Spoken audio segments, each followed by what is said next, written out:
Welcome to History of Toonami! What's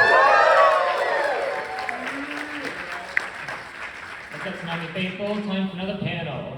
Now, if you're new to this panel, welcome. You've been down from the beginning. All I can say is, thanks. Time to get this started. Let's look back at the history of Toonami, one of the biggest channel blocks of all time. But first, we need to ask ourselves, what is Toonami? Well, Toonami is a space-themed block on Cartoon Network that showcases action cartoons. Its name is a combination of the words tsunami and cartoons, hence Toonami. It was created by Jason DeMarco and skater/designer Sean Akins. The shows range from various animated Western cartoons.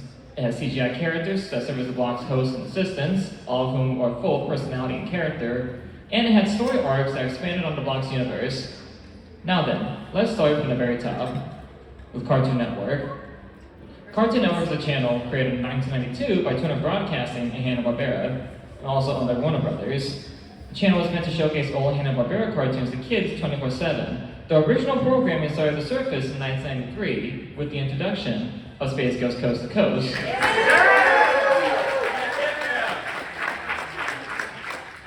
Coast to Coast was the first original show created by Cartoon Network, and at the time, its most popular. It took an obscure 60s cartoon character and made him the crazy host of a surreal talk show, along with sidekicks Moltar and Zorak. The show ran from 1993 to 2008, making it the longest running original show on Cartoon Network. The show was so popular, it received 4 spin-offs. There was Cartoon Planet, The Brat Show, and Aqua Teen Hunger Force. And last but not least, Toonami.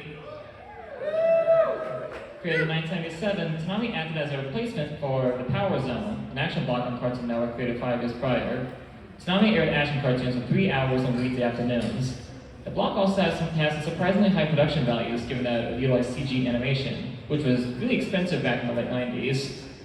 On March 17, 1997, Toonami premiered to the world, this video being the first thing children were introduced to.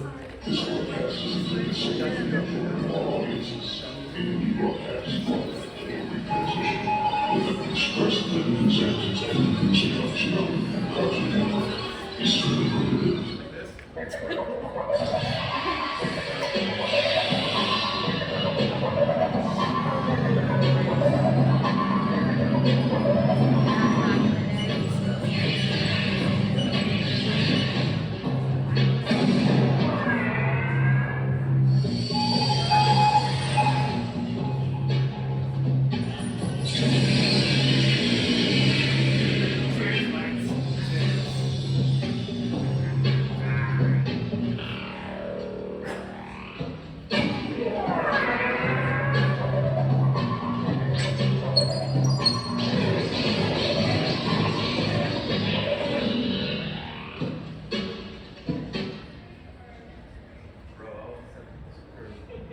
And now for the characters.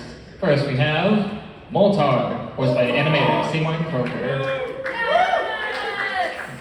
Once a scientist on the planet Moltar, Moltar is a former supervillain before being forced to work with Space Ghost on his talk show. Originally Space Ghost programmer, director, and producer, he later became the host of Toonami, hosted a block in Ghost Planet Industries. He had a very baritone voice that fit perfect for discussing topics related to him, like villainy. Moltar hosted a block from 1997 to 1999. But he wasn't alone, as there were also the Clydes. They were Toonami's living satellites who connected aid stations programmed to Earth, along with antennas to host servants. Now, one of the few things that makes Toonami stand out from the other channel blocks were the bumpers. Aside from standard ads for upcoming episodes, the host would sometimes talk to viewers about relatable topics and themes, like courage, friendship, etc. They each incorporated clips from various cartoons, mainly characters talking as if they were part of the conversation, often reacting to the host's speech. Each bumper incorporated original electronica music from Tommy Guerrero.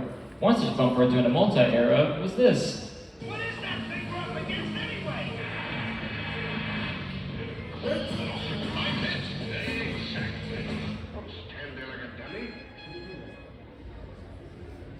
Alright, listen up. Today we're talking about something very important. Villains, bad guys, not heavy. Webster defines a villain as crudely malicious, a scoundrel. More once-time hero and I'm a villain. It's a joy to see how we can find it for them. Bad guys make life more interesting. My favorite bad guy, besides myself, is Moltar. That is incredibly good news. Remember him? He seems kind of wimpy, but he's got personality. You had it. I'm really mad at that Moltar. And let's not forget Moltar.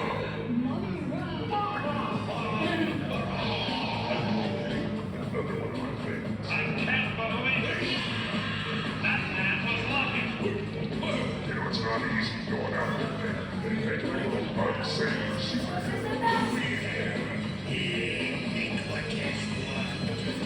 They always seem to come out on top. Voltron has done it again. It's a thankless job, but we always have more fun along the way. That's what being bad is. End it. So the blog also had video game reviews, which involved Moltar reviewing newly released video games that often aired during commercial breaks. Each game was rated from a scale of 1 to 5, so you got to see Moltar review stuff like Metal Gear Solid and all that. Unfortunately, the segment was pretty underutilized back then. Moltar only reviewed 7 games during his run. But one way Toonami interacted with fans was with various sweepstakes. Reviewers had to dial a certain hotline during commercial breaks for a chance to win prizes, such as consoles, games, events, and more. But what's a blog without shows? Toonami was branded at the time as the place for action cartoons, and while it started out with a lot of Western animation, it wasn't long before they got their hands on some Japanimation. We're talking Thundercats, Cartoon Roulette, which showcased old superhero cartoons like the original Space Ghost, and the original Voltron Definitive Universe series. However, Toonami didn't find true success until it started airing Sailor Moon. Which is their first big hit after picking it up from the USA Network. The show went on for a long time, to the point where Toonami would air lost, quote-unquote, episodes that were really just episodes of Sailor Moon are. Entire days were dedicated to the show. But despite the massive popularity behind it, Toonami, in my assumption Cartoon Network, couldn't air the 5th season due to licensing issues. No. Though don't feel bad for Toonami, they were to strike gold once again when they got a hold of Dragon Ball Z. Which, believe it or not, was a flop on the USA Network before Toonami picked it up, where it became the blog's second biggest hit. The show became the face of the program, which solidified Toonami as the action anime blog. The show ran from 1998 to 2003, almost every day being a marathon. But as at this point, we must say goodbye to Moltar. Yeah. Moltar's time was coming anyway. He lead the blog in 1999. No explanation was ever given as to why he left. He just did. Ads were later shown hinting at a new host, and a new host comes with a new era. Let's do it. Let's do it.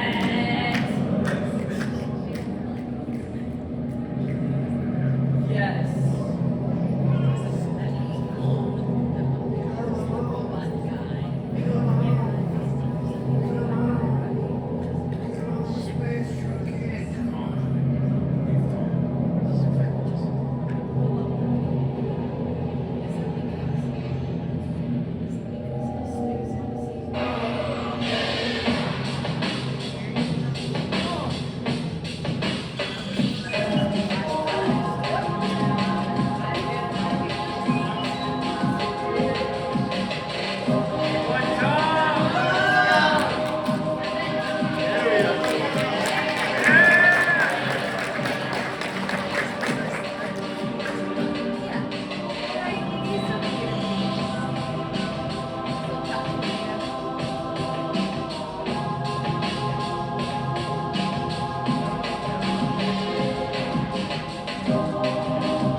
So it's a brand new Toonami, but the mission objectives remain the same. My name is Tom. I'm King Moltar.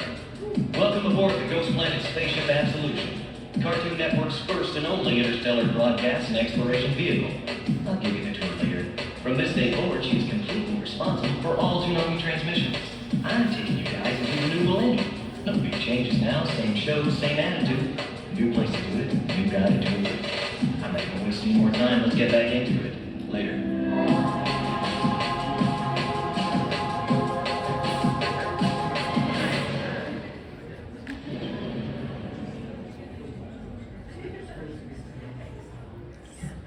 Meet Tom, voiced by Sonny Strait. Tom stood for Toonami Operations Module, and as he said, he is a replacement Moltar, taking over hosting duties. Tom's an AI-controlled robot with personality, and a captain of the spaceship Absolution. Though unlike Moltar, who discussed topics he was interested in, Tom was more uplifting. He discussed themes like parenting, individuality, and courage. Tom hosted a blog from 1999 to 2000, but with a new host comes new characters. Say hello to Sarah, Tom's second command and best friend. She's a very British AI, voiced by singer Sally Timms. Now she controls the Absolution. Now what exactly is this Absolution? This was the Absolution.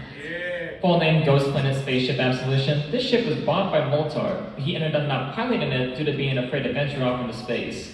And it wasn't until Moltar saw Tom's bravery in combat when he decided to make him the ship's pilot. And with a new setting comes some new additions, including the Midnight Run. This is a blog that aired late Saturday nights that showed more bloody, violent programming, and also showcased various music videos from Gorillaz to Daft Punk. Midnight Run was targeted at an older audience, or cool kids who stayed up late to secretly watch some hardcore stuff. You know who you are. Yeah! But to counter that, there was also Rising Sun, which was a Saturday morning blog created as an alternate counterpart to Midnight Run. Its purpose was to give Toonami in the morning. You know, in case they don't want to watch like Animaniacs and other Saturday morning cartoons, they can watch Thundercats, Dragon Ball Z, and more. The blog itself was unfortunately very short-lived, only barely around for 6 months. Cancellation of Rising Sun was mainly due to Cartoon Network wanting to avoid competition with the sister network, the WB, who had their own popular Saturday morning blog, Kids WB. Now, believe it or not, Toonami is one of the first programs to encourage fan participation and interactivity via sending in artwork. Every last Friday of the month had Tom showcasing fan art of anime characters who appeared on Toonami. No pencil drawings or tracing were allowed. Performances are not showing up on TV, and the latter is cheating. Nobody wants to reward cheaters. Now in 2000, Toonami launched its website, which was a really big deal back then. There, fans can check out cyber comics, which is what they would call before web comics, and they can download photos to their desktop, which was, again, new at the time. But I haven't blabbered for too long. Let's talk about the new shows. We got shows like Wulin Warriors, Batman the Animated Series, and Powerpuff Girls. But if you want a bit hate for that era of Toonami, look no further than the Mobile Suit Gundam Wing. This show was so popular that, according to Toonami, it was the best Gundam series ever if you're asking for opinions. They said it, not me. The show was so popular that it ended up being one of 3 shows to have aired both on the normal block and uncut on Midnight Run. The other 2 being Dragon Ball Z and the new show, Tenchi Muyo. Now, it was heavily censored in the afternoon for a younger audience, but that didn't stop viewers from loving it. They loved it. The show helped contribute to the 2000s anime boom and remains a fan favorite, as we've seen here. But the biggest change to Toonami came in the form of ties. Ties stands for Total Immersion events, which are story arcs that told big stories and introduced many different characters and villains to the blog's universe. They usually played during commercial breaks. These stories were also game-changing, causing huge events to happen that would affect the blog's canon, such as character death. The first of these events was the Intruder, which premiered September 18th, 2000. In it, Tom notices a giant hole in the Absolution, which means something has invaded the ship. That something being a massive sentient blob. Tom tries to fight back against the uninvited guest, but it's no use. The Intruder devours Tom whole, killing him. Tom actually dies on screen. But with Tom dead, Sarah downloads his previous memories into another body, that body being Tom 2. Tom 2 and Sarah defeat the Intruder by using explosives to attack the part of the ship it's currently in. And Tom and Sarah repair the Absolution with the help of a fan competition and fly off into space, concluding the event. The tide brought in plenty of changes, including another new era of Toonami.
Tom 2, voiced by Steve Bloom. I mean, technically he's Tom 1, but now in a different body. Tom 2 has a more humanoid look compared to Tom 1's Bomberman design. He's more cockier, but a lot more charming, and it was his era that contributed to the anime boom of the early 2000s. He would like more fan participation than any other host before or after him, and Tom 2 would host a blog from 2000 to 2003. Tom 2's blog introduced fans to new shows, such as Outlaw Star, The Big O, Car Captors, and the OG Dragon Ball. But there was also Yu Yu Hakusho. And for some strange reason, Hamtaro. You can thank the Cartoon Network execs for that one. Now, when something's popular, there's always going to be someone trying to replicate its success. And in this case, it's Kids WB. Because Toonami was really gaining in popularity, Kids WB decided to create their own Toonami block on the channel. They did so by chopping off an hour of Cartoon Network's Toonami block, which ended up canceling Sailor Moon and Tenchi Muyo in the process. But this version of Toonami was later canceled in 2002 due to negative misconception and bad ratings. Thus, Cartoon Network's Toonami reigns supreme. Alright, it's time to get the kids out of the pool, because now it's time for the creation of Adult Swim.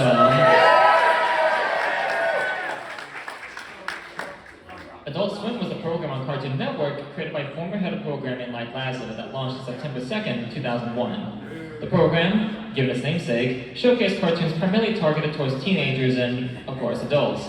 Original shows such as Aqua Teen and Home Movies debuted here, while Space Ghost made the jump and became more raunchier that best suit the higher broadcast standards of adultness. Adult Swim sometimes ran anime on late Saturday nights, but not much advertisement was given to these shows, with the exception of the program's favorite anime, Fooly Cooly. But a new era comes with some new ties. After all, the first was a success, so why not another one? This time we got Lockdown, which aired September 17th, 2001. While traveling through space one day, the Absolution gets caught in a powerful transit beam. Tom sends these robots called dogs out in order to get them out of the beam, and it can only be piloted by you, the fans. Tom uses a Dragon Ball Z ad in order to tell viewers to log on to the Toonami website and control the dogs to get them out. One flash game that's now lost a time later, the Absolution is saved, and the plot can now continue. Next up is Tie 3, Trapped in Hyperspace, which premiered September 16, 2002.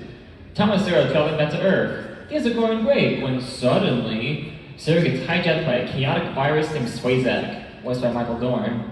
Swayzak wants to crash the Absolution into Earth because he's a jerk. Tom is up defeating the virus for good, once again thanks to an online flash game that also lost the time. And Sarah is saved. Yay! Sadly, what couldn't be saved were Tom 2's hosting duties, which are coming to an end. But thankfully, according to Cartoon Network, Toonami will return with a new Tom, new Absolution, new shows, and all with the same personality. But before that, let's delve into some important supplementary material. Toonami Endgame was a 2-issue webcomic that came out in 2003, originally located on the Toonami website. It can be found today on the Toonami fan wiki. In it, an evil space pirate named Orcelot Rex kidnaps Sarah to rule the galaxy and blows up the Absolution for good measure. Despite Tom 2's attempts at trying to stop him, Rex manages to utterly decimate Tom 2 and dump his remains in the trash.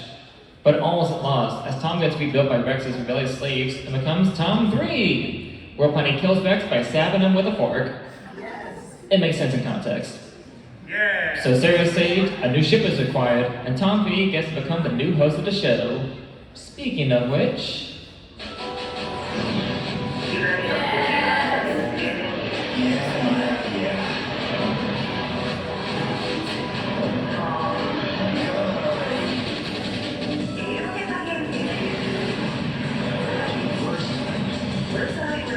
Just open the back door.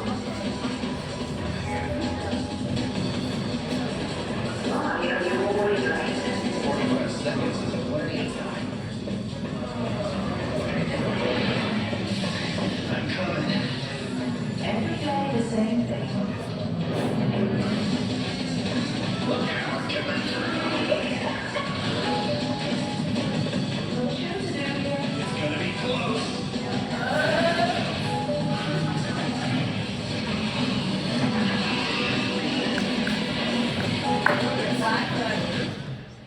Meet Town 3, once again voiced by Steve Bloom. After the defeat of Orsalot Rex, Tom was able to keep his shiny new body. But this time, Tom wants to stay in shape, which is why he's all muscular and seen lifting weights, even though he's made of metal and not organic muscle. He has more human-like voice and mannerisms, and attempts to better connect with viewers. He had hosted a blog from 2003 to 2007. But a new Tom also means a new Sarah. Sarah version 2, no longer floating ahead on the computer screen, the new ship allows Sarah to become a humanoid hologram. She now acted as Tom's co-host, sometimes sharing hosting duties when Tom wasn't around. And as you see up at the very top, her voice actress remains unknown, due to creator Jason DeMarco wanting to keep it that way. Now, I want everybody to say hello to the GPS Absolution Mark II. It was the new ship introduced March 17, 2003. After the ship's destruction at the hands of Orsalot Rex, it was later rebuilt by the prisoners on Rex's ship. But despite the changes in name and appearance, it still functioned the same as the previous model. But let's talk shows. This was a time when Toonami was getting ambitious. Folks around the block had grand ideas of their own. But Cartoon Network didn't exactly see eye to eye with them, but it did an interesting introduction nonetheless. And that's how we got the fourth type. It was called Immortal Grand Prix. It may sound familiar to you, and it aired September 15, 2003. But this tie was a bit different than the others. Unlike the previous ties, this one was a micro-series of 5-minute episodes that aired during commercials from Monday through Friday. Basically, the plot was just extreme sports, but in the future. Despite being a Toonami event, Tom and Sarah didn't make any appearances, instead taking place in another dimension within the Toonami multiverse, the second dimension, if you will. The miniseries even came with a tie-in game found on the Toonami website. The only way to be played is through the Wayback Machine. But really, all this tie did was serve as a 5-part pilot for Toonami's first, and at the time only, original series, IGPX. This was a collaboration between Cartoon Network and Production IG that served as Toonami's first original anime. The show took place in another dimension within the Toonami universe that was, again, two-dimensional. Now, how big and important the show was to the blog? I mean, they got big-name actors for the show, like Halo Joe Osment, Michelle Rodriguez, Lane Spadek, and they got a top-tier animation studio behind it. Cartoon Network didn't really care for it. They switched the show from Toonami to Adult Swim at the middle of the second season to the low ratings, while telling no one about it, of course, and it resulted in its cancellation due to poor ratings and a lack of advertising. The future installment sadly doesn't look likely. But on a more positive note, Toonami still had a lot of cool stuff. Even some Western cartoons like Megas XLR. We got Samurai Jack. And the classic Teen Titans. We also got the whacking, crazy bo. Fist of the Nose Hair Attack. Dragon Ball GT. One Piece. 4Kids version. Yay! And we got Zatchbell. But if you want to talk big, oh boy, what this era got was Naruto. This is the next big hit for the blog since Dragon Ball Z. It was so popular that Toonami would air countless marathons of the show, which led to some joking at the time, calling the block the Naruto block. It didn't help that the show ran for many years on Toonami. Again, another show that was popular but didn't quite get the best treatment was Rurouni Kenshin. Maybe because it was a more adult show that, while popular, was way more violent than Cartoon Network had anticipated. They realized they should have put it on Adult Swim instead. And the show was moved from Toonami to the Saturday Video Entertainment System block, whatever that was, without any warning. And in the end, only 62 out of 95 episodes aired. Now let's get into Toonami's only attempt at live action work with 2006's Wulin Warriors. A lot of Wulin fans in the crowd. So for those who don't know, which is like 95% of you are here, Wulin was Toonami's attempt at making taking a pre-existing series and reworking it for American audiences. It was originally a Taiwanese puppet action show named Peely. Like, you guys have seen Thunderbolt Fantasy, the Gendo Ubuchi? It's pretty much in the same mold as that. So what's the premise of the show? Well, let's let the intro shed light on this incredibly complex story. The Wulin Warriors, selected as children for their exceptional promise, These mighty young warriors have spent their entire lives at my mountaintop academy. As their sensei, I have shown these young men the way of the sword. Their fighting skills have made the Wulin Warriors the pride of Wulin. Lone Sword, Scar, Phoenix, though still young, they are already 3 of the finest swordsmen Wulin has ever seen. But beyond the academy, things are changing. An aged anger returns to Wulin. A shadow takes hold of the skies. Darkness encroaches. This new threat will force the Wulin Warriors beyond the confines of our mountaintop academy. And eventually, it will force them to call upon a power even greater than themselves. The power of the stars.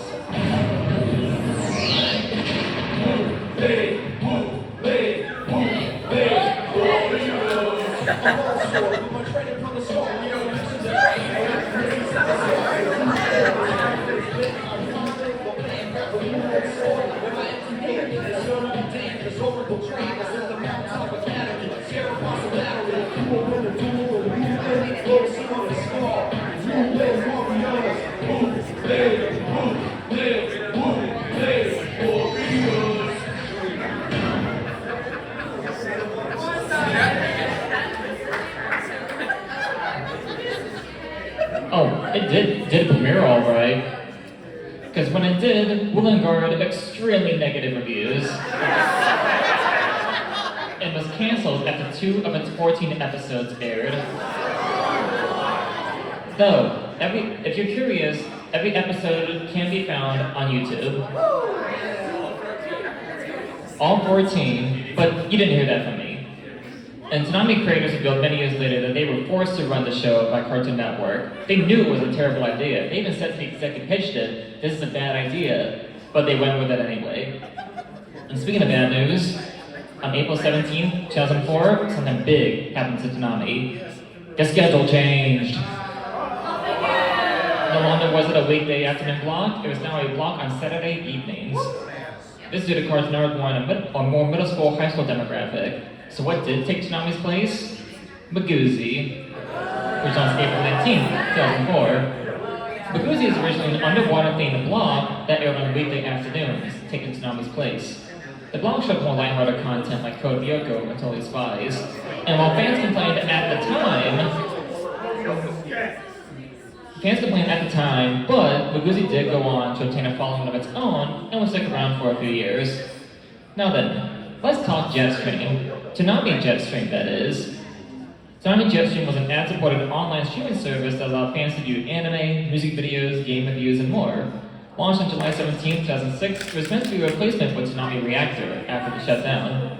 It was a collaboration between Cartoon Network and Viz Media, and in a way, Jetstream is way ahead of its time, predating the rise of anime streaming services like Crunchyroll, which had just been established a few months prior as an anime piracy site.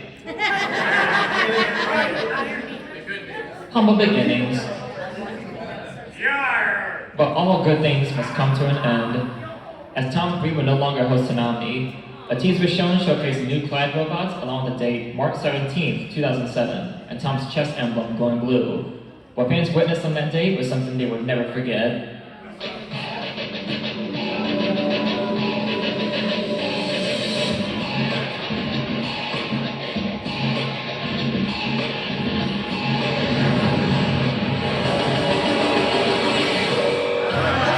Ready to make the magic happen?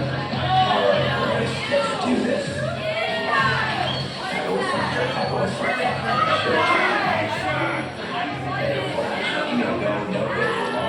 Enterprise 5x5. Word. Gotta go talk to the big guy. Hey, man, what's up? Ooh, any dance? That's why you're a pro, baby. Hey, sit rep. We're in the green. Deck is Q's first break in 6 minutes. We are go in 5, 4, 3, 2. Welcome to the weird era of Toonami.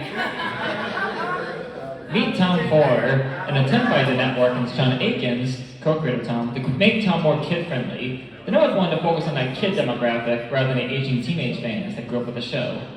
As a result, Tom's personality and design changed. Compared to the previous Tom models, he was more happier, and now he had a face resembling Thomas the Tank Engine. Okay, you know why the previous hosts didn't have faces? A few reasons, but the biggest one was cost effectiveness and time. Having a character that lacks a mouth makes it easy to not only reuse animation, but also not having to worry about lip syncing. Tom 4 is a different story. Animators now had to painstakingly animate mouth and eye movements, which cost more money and time, something needed for a weekly channel block with a lot of ads. As a result, Tom 4 didn't appear much outside from the intro and a few channel bumpers. Crow creator Jason DeMarco couldn't stand him, calling him one of the block's biggest mistakes. And Tom 4 had hosted the block in 2007 and 2008. But by his side was not Sarah, instead it was Flash and Dee, Tom's new co-hosts. In terms of personality, they were pretty standard. Flash, the guy up top voiced by David Wittenberg, is the hyperactive, energetic party guy, while Dee, the guy in the bottom, voiced by Tom Kenny, is the calm, collected dude with a very deep voice. Gone was the absolution. Instead, Tom and company hosted from the Flowers 3.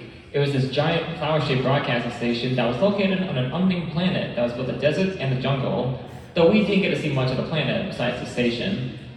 But on March 17, 2007, Toonami turned 10! To celebrate, they played montages and recaps of previous hosted events, along with airing a marathon of animated comic book movies, including the whole thing with a double feature of Spirited Away and Teen Titans Trouble in Tokyo. But there really wasn't a whole lot of original anime, since it was mostly just reruns of older shows like Naruto and Bobobo. What original programming there was geared more towards a younger demographic. So there were shows like Bakugan, Yu-Gi-Oh! GX, and Mega Man Star Wars. Which are fine, but they weren't really suited for the audience of teenagers that grew up with the program.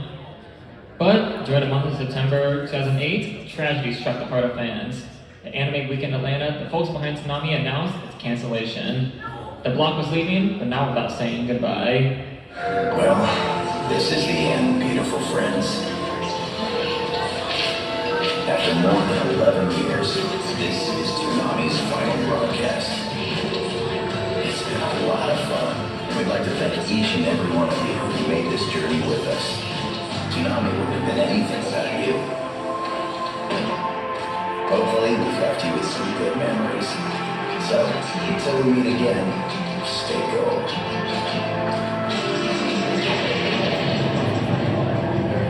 Bang.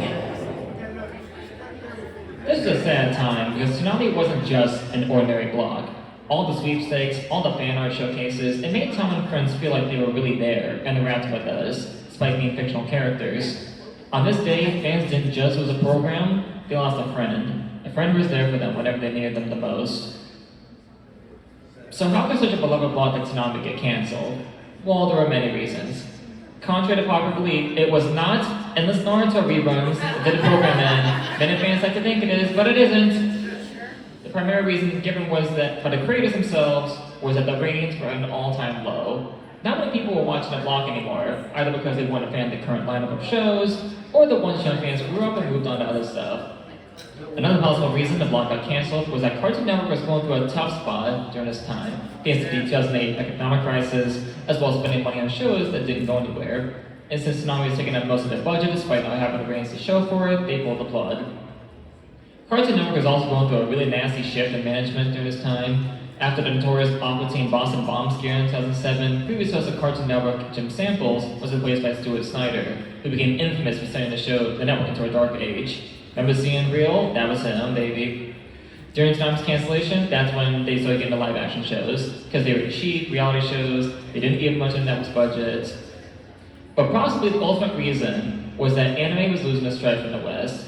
The anime boom in the early 2000s was no more, and the genre just wasn't as popular as it once was in North America.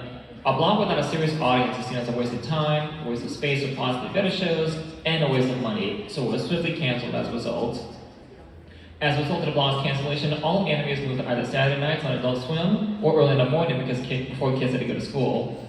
Baguzi was later canceled that same year after going through a very similar to what Toonami went through. Naruto was still shown, but later be pulled from the network's 7th episode short of its finale and transitioned to Shippuden. The rights to Naruto would later be transferred to Disney XD, which Shippuden aired. Toonami Jet's Chamber later shut down in early 2009, ending the Toonami brand once and for all. Now, let's go off topic and talk about April Fools. More specifically, how Adult Swim likes to celebrate it. You know what movie I love the most? The Room. Every April 1st, Adult Swim would air the 2003 cult classic, The Room. The Room, for those of you who don't know, is a drama, massive air quotes there, directed by auteur Tommy Wiseau. That's known for being so bad, it's amazing. However, one April Fool's was to be a bit different from the previous ones.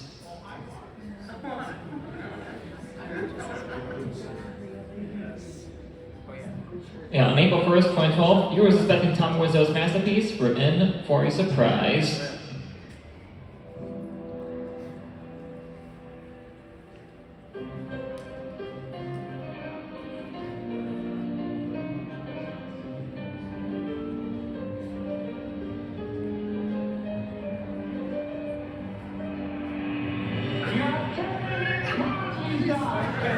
Adult Swim.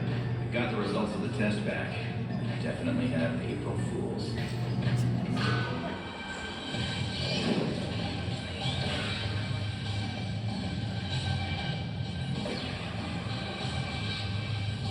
Receiving 553 transmission. Uploading video to broadcast. Alright, Tom. We're ready. I love this job.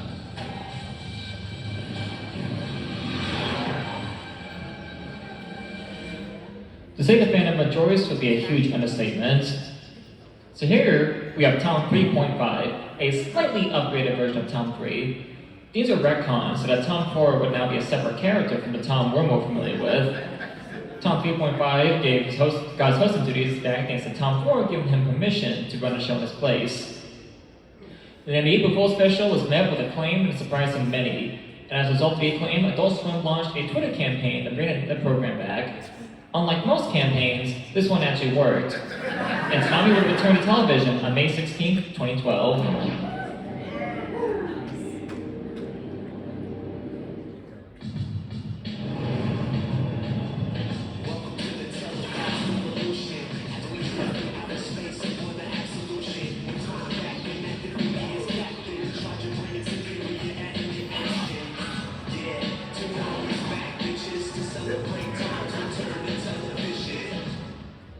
So Toonami was back, but now exclusively on Adult Swim, and there were some changes that had to be made. Toonami would air only on Saturday nights. This meant that Toonami would now have to work with a very small budget. That wasn't that bad, since CG animation had gotten cheaper and easy to use over the years, and stock animation was easy to reuse.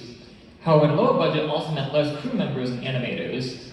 The block ended up being so cheap that it had to be made in the crew's spare time. However, the payoff to all of this is that because of the higher age rating, Toonami was now allowed to air more adult content. Think of it like Midnight Run, but on an actual full-length block. Most of the new block shows are reruns of anime that previously aired on Adult Swim, like Bleach, Bebop, and However, the first original hit became Dead Man Wonderland, where made its debut. And we got some Western animated cartoons like Symbiotic Titan, and the 2011 version of Thundercats. So the Toonami revival was still in full swing, and thus was time for a bit of an upgrade.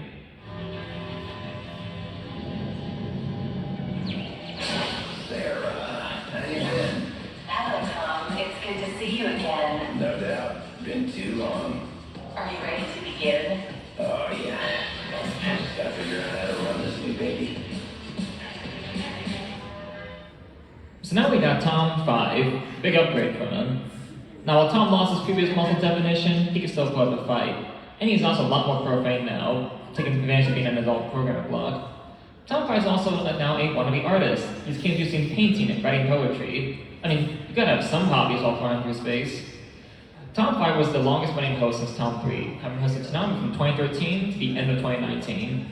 But with the new Tom came a new Sarah, who came back after years of absence, this time as a computer-generated program voiced by Janice Swanson. Once again, she's Tom's co-host, but now she can turn into a little holographic pixie in order to participate more in Tom's adventures. There's also the new Absolution Mark III, which was introduced April 27, 2013. It's about half the size of a football field, had more weapons and shields than the previous ship, and had a media chamber where Tom would review video games. In terms of shows, we got the Dragon Ball Shuffle, like Dragon Ball Z Kai and Dragon Ball Super. Kill la Kill was another popular show. And once that finished, Parasite took its place and dominated the ratings. Space Dandy also aired. And it was the first simulcast dub on the block. And lastly, we got Samurai Jack Season 5. Now, in the summer of 2018, the insanely popular My Hero Academia debuted on the block, which got a larger audience. We got some more popular shows like Demon Slayer. And for some strange reason, Pop Team Epic. However, when it came to anime, no show was more hyped or important at the time as Fooly Cooly Seasons 2 and 3. Adult Swim decided to fund more seasons of Fooly Cooly, as was their favorite anime. Season 2 on the left, titled Fooly Cooly Progressive, aired June 2nd, 2018, and Season 3 Alternative aired September of that same year. For with always returning shows, now's about time for a returning character, because after all, what's Toonami without some Tai? The fifth Tai, the Intruder 2, brought back the Intruder, having not been seen since the first Tai event. This one aired on November 7th, 2015. Here, the Intruder returns for revenge, now looking a lot more like Tom 1, and is even voiced by Sunny Strait. The Intruder kills Sarah, and reveals that he killed Tom 4 and sold a quarter to the Absolution, which is how we got there. Preparing to stop the Intruder, Tom ends up sacrificing his left arm and the entire Absolution, all in a big explosion. Tom ends up on planet Shogo 162 for protection, but while there, Tom uploads Sarah's data into the computer, saving her life and continuing on with their regularly scheduled programming. However, things weren't all sunshine. On September 26, 2016, fans received tragic news. The voice actor of Moltar, Seymour Croker, passed away on September 17, 2016, at the age of 53 from sepsis. In response, Toonami showed a goodbye video explaining Moltar's current whereabouts. And after that loving tribute came the sixth Tai, Intruder 3, which is November 5th, 2016. While trying to relax outside, Tom is attacked by a group of giant sandworms. While hiding from them, Tom and Sarah discover that the new base is actually a dormant spaceship called the Vindication. While fighting off the sandworms, Sarah discovers that the worms were actually trying to warn them about the destruction of Shogo 162, now starting to die off along with the rest of the worms. While Tom and Sarah manage to escape the planet, they reflect on the lost society of worm creatures. But Sarah was given a baby worm named Georgina as a pet. Look at her, isn't she cute? I guess. March 6, 2017, Toonami turned 20 years old! To celebrate, the block hosted the sweepstakes that allowed viewers to win official merchandise. During that same year, we got the seventh Tai, Countdown, which is November. While talking with Sarah, Tom gets swapped with his future self. Now in the future, Tom finds out that Sarah eventually gets corrupted and attempts to wipe out all organic life. Future Tom travels to the past to prevent the corruption, while present Tom tries to survive the madness that is future Sarah. Future Tom succeeds in saving Sarah, and present Tom is teleported back to the present. And it wouldn't be 2 years until the next Tai, The Forge, which is November 9th, 2019. So one day, the Vindication gets hijacked by a nameless alien commander. As the commander, whom Tom refers to as Booger, explains to Tom, the Vindication is actually a warship one his race had lost. With the vessel now in his hands, Booger plans to launch a pillage across the entire galaxy for fun. It's also revealed that Booger has been manufacturing Toms to act as his slaves for him and his kind. With the help of Sarah, Tom's able to start a robot uprising with the assistance of one of the bots, dubbed Tom Jr., and rescue his fellow robot brethren. For all the cost of himself, because Booger shoots him in the back and fries his circuits. However, Tom gets a spiffy new body and launches Booger out in an escape pod. Unfortunately, Tom Jr. and Georgina have disappeared in hyperspace to escape Booger's men and may never be seen again, and the Vindication's gone as well. That said, with the Forge now unoccupied, Tom and Sarah are now running the show around here.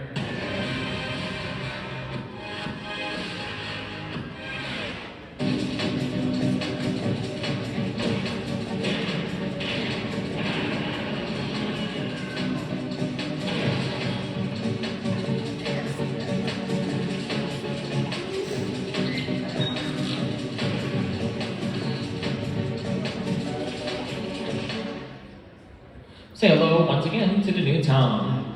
A new body Tom acquired to the account with Booger. This body is not only bulkier, but also more realistically proportioned, while also combat ready. Tom 6 has been hosting the show since 2019. And while Sarah hasn't changed much, though she doesn't really warrant a new slide, what was changed was their ship. The Forge is a space station originally meant to produce robotic slave labor, but after Burger's defeat and the loss of vindication, Tom and Sarah decided to reclaim the ship as a new broadcast station. Though the only catch is that it can't communicate with outside forces, but that doesn't prevent it from showing some awesome cartoons, including the rising superstar Dr. Stone! Got some flaming Fire Force action. The Promised Neverland, which sadly never got that second season. And finally, Genndy Tartakovsky's masterpiece Primal also aired. Other shows of note include the anime-esque Ballmasters 9009. And for the first time ever, Satoshi Kon's Paranoia Agent aired on Western television. But what's that I hear? Why, it's Tie Time! Cosmo Samurai, which aired February 6, 2021. This is actually a non-canon event done in the style of an actual anime, animation handled by Telecom. In the special, Tom and Sarah have been attacked by a space pirate named Akuto, who takes Sarah. Tom's destroyed, but he's found by the Cosmo Samurai. With the Samurai's help, Tom gets a new body and allies in their plan to take down Akuto. But despite Akuto's defeat, his boss Jaku was revealed, being the Tom and the Samurai, promising to take him down. But things get crazy. Part 2 of the tie aired February 20, 2022, and quite a lot is revealed. First of all, the Cosmo Samurai are now suddenly dead. It turns out that Jaku has stolen Tom's body and used it to travel all the way back in time to wipe out Edo Japan, which led to the creation of the Cosmo Samurai, as they were the survivors of Jaku's attack, and that's why they seek vengeance. Sarah also traveled back in time alongside Jaku, and was able to convince a physicist to transplant his mind into a cat's body, convince the Cosmo Samurai to clone themselves as a way to back up the memories in case they would die fighting Jaku, and she told them to look out for Tom's remains after the ship will eventually be blown up by the Jaku. So it was like a big stable time loop. And then it turns out that the physicist Sarah brought in was actually Tom's creator, who is now a cat with mind powers. Tom is given a new body by the physicist cat, made from antiparticles, and the Cosmo Samurai sacrifice themselves by uploading the memories into Tom's body, allowing him to take on Jaku using their skills. Tom defeats Jaku by throwing a spear so fast that it travels back in time and kills him before he could attack Edo, thus undoing the events of the tie. So yeah, for a non-canon event, they really went all out. But this wasn't it for tie. For you see, 2022 also marked a special year. The year Toonami turned 25. So what better way to celebrate than more tie, a more traditional one, a canon one this time, that aired March 19, 2022. This is a two-part tie that celebrates Toonami's 25th anniversary. Here, Tom and Sarah get a surprise visit from an unmanned ship with an ongoing distress call from themselves. Heading to the docking bay, Tom and Sarah find that the ship is none other than the original Absolution, in working condition, even though it was blown up in Toonami Endgame. But while the inside ship hasn't changed since the late 90s, Sarah discovers that the ship came from 250 years in the future, now going under the Absolution Mark 14. Now, where did the ship actually come from? How did it get here? Doesn't matter, because Tom and Sarah found a way off the Forge, so it's back to business.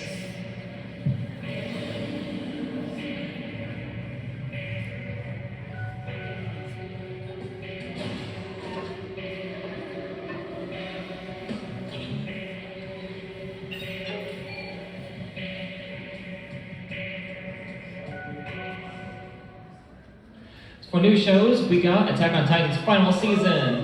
Spread out over the course of 10 parts? So Crunchyroll, having blown into an actual legitimate business since its inception in 2006, were once a subsidiary of Warner Brothers a while back, which results in some of their produced anime aired on Toonami, such as the Shenmue anime, based on Sega's cult classic game series.